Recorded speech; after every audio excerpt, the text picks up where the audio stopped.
नमस्कार। SDF live India में आपका स्वागत है और आपके साथ मैं हूं गौरव सिन्हा।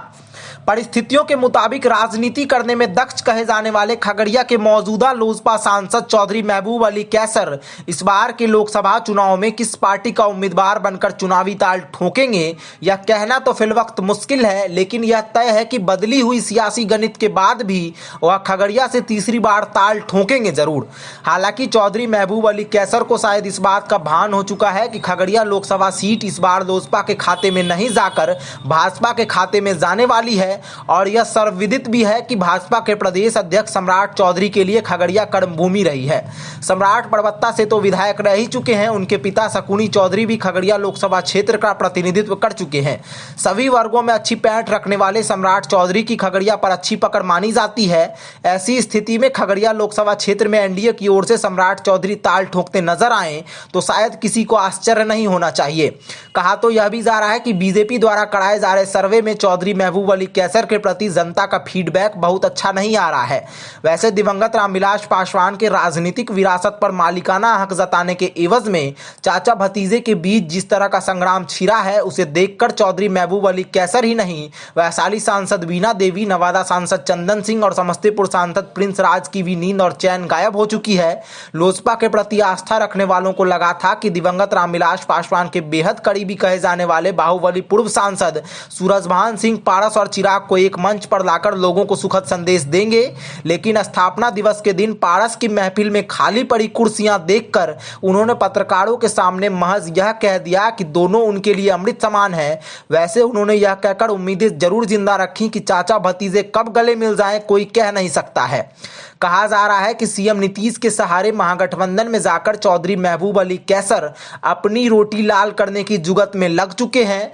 बात अलग है कि लालू के करीबी कहे जाने वाले पूर्व बाहुबली विधायक रणवीर यादव की पत्नी कृष्णा कुमारी यादव को राजद सुप्रीमो लालू की ओर से टिकट दिए जाने का आश्वासन मिलने की बात सामने आई थी। कृष्णा यादव बीते 2014 के लोकसभा चुनाव में राजद की प्रत्याशी भी थी। हालांकि उन्हें बहुत कम अंतर से हार का मुंह देखना पड़ा था।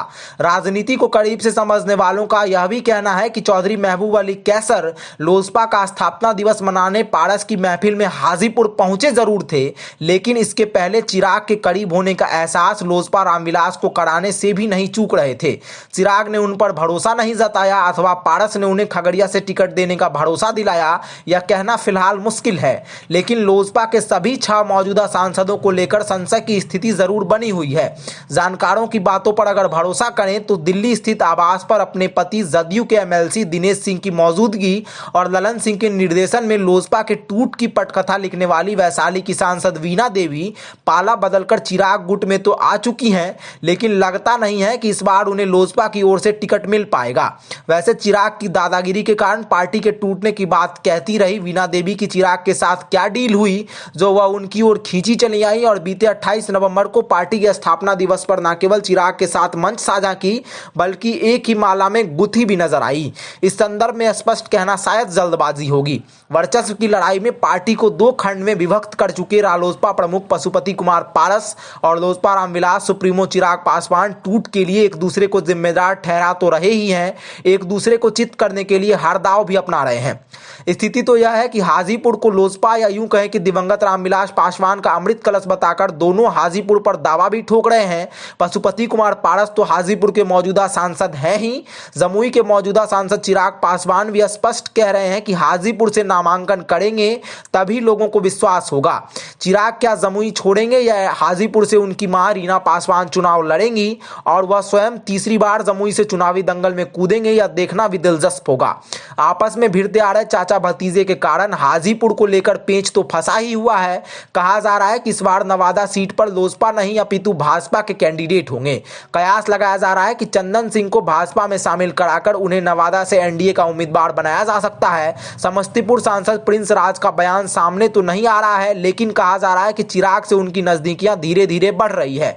वैसे कुछ दिनों पूर्व चिराग ने समस्तीपुर सीट पर भी दावा ठोका था और चर्चा यह उठी थी कि समस्तीपुर से दिवंगत रामविलास पासवान के रिश्तेदार महेश्वर हजारी को चिराग द्वारा उम्मीदवार बनाया जा सकता है। बात अगर चिराग और पारस के कद की करें तो दिवंगत रामविलास पासवान के जमाने से लोजपा को दलितों के 6% वोट मिलता रहा है, लेकिन चिराग द्वारा 2020 के विधानसभा चुनाव के समय से की जा रही मेहनत इतनी रंग लाई कि उनके पक्ष में लोगों की गोलबंदी बढ़ी है और बिहारी फर्स्ट विजन की सराहना करते हुए सभी वर्ग के लोग उनकी तरफ खींचे चले आ रहे हैं।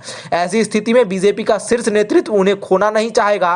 पारस नाराज होकर पारा बदल लें, यह भी बीजेपी को कबूल नहीं होगा। हालांकि ऐसी परिस्थिति में चाचा भतीजे को एक मंच पर लाना बीजेपी के लिए आसान भी नहीं होगा, लेकिन पीएम नरेंद्र मोदी को हराने के लिए लालू नीतीश न चाहते हुए भी एक दूसरे के गले मिलकर जिस तरह किलेबंदी कर रहे हैं, उसे भेदने को लेकर बीजेपी कोई कोर कसर तो छोड़ने वाली नहीं है। बहरहाल हाजीपुर लोकसभा क्षेत्र से एनडीए की ओर से लोजपा के कौन उम्मीदवार होंगे और लोजपा के सभी सीटिंग सांसदों को एक बार फिर एनडीए की ओर से उम्मीदवार बनाया जाता है या नहीं, इस पर सबकी नजर है। धन्यवाद।